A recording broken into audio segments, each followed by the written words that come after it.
Welcome back to From the Pages of Wrestling World, the December 1963 issue. And this one doesn't ease you in. It doesn't guide you gently. It drops you straight into a wrestling world that feels unsettled, divided, and very much in the middle of figuring out what it actually is. There is no, single voice controlling the narrative here. There is no clean, unified champion standing above everything else. Instead, what you get is a magazine that reflects the confusion, the arguments, and the shifting identity of the sport as it existed at that exact moment, and it makes this issue feel alive in a way that's hard to replicate. Right from the opening with the picture of the month, the tone is established in a way that feels deliberate. The image is not about flash, it is not about posing, it is about contact. Bodies locked together, tension visible, effort frozen in place. You can almost feel the strain in the hold. That matters because the magazine is telling you immediately that this is a sport first. Everything else comes later. Then the letters to the editor arrive, and this is where the issue truly opens up. The readers are not passive. They are engaged. They are questioning, and they are not satisfied with simple answers. The biggest issue running through these letters is the question of the World Championship, and it is not treated like a rumor or a side topic. It is addressed directly. There are multiple champions. Thesz is recognized, Buddy Rogers is recognized, Bruno Sammartino is recognized, and depending on who you follow, depending on where you are, the answer changes. That alone gives this issue weight because instead of presenting a single version of reality, it acknowledges that the reality itself is fractured. The letters don't stop there. Boris Malenko is criticized, not lightly, but directly. Vernagain is defended with equal strength. Masked wrestlers are questioned, with readers trying to understand where they fit into a sport that is supposed to be based on skill and legitimacy.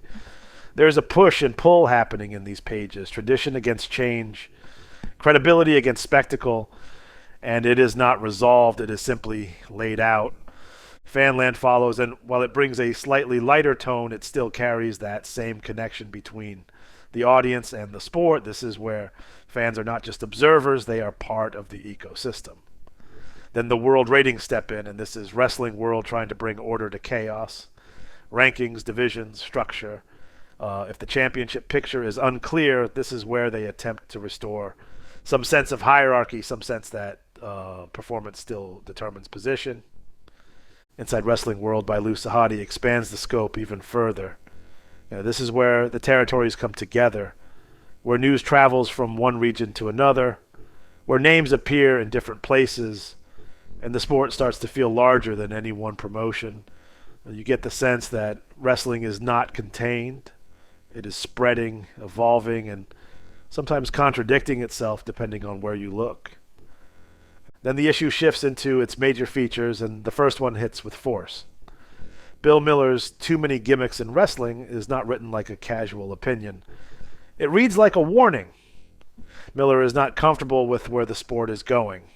He sees the rise of gimmicks, of distractions, of elements that take away from the fundamentals, and he pushes back hard. The tone is serious, almost frustrated. He's not asking for balance. He's asking for a correction. Placed in this issue, surrounded by confusion about champions and identity, it feels like a direct response to everything that is happening around him.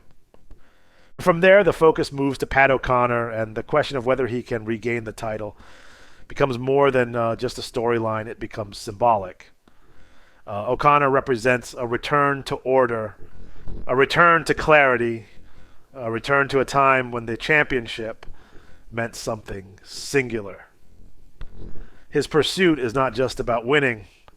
It is about restoring something that feels like it has been lost.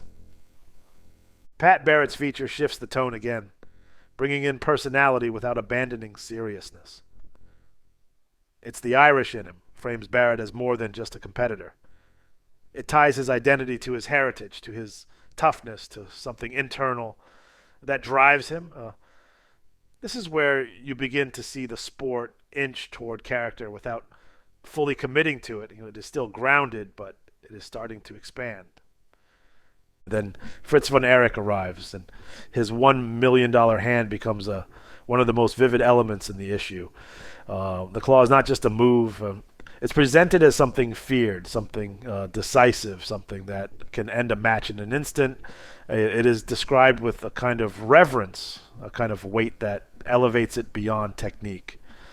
This is where wrestling begins to blur the line between sport and something more, where a hold becomes a weapon and a weapon becomes a reputation. The special photo story on midget wrestling is one of the most fascinating sections in the entire issue because of how it is handled. There is no mockery here. There is no dismissal. Instead, the focus is on effort, on determination, on performers doing everything they can to earn the reaction of the crowd. The photos show movement, struggle, engagement. It is presented as part of the same world, not outside of it. And that inclusion says a lot about how wrestling was viewed at the time. And then Buddy Rogers speaks, and when he does, it feels like the issue reaches its center.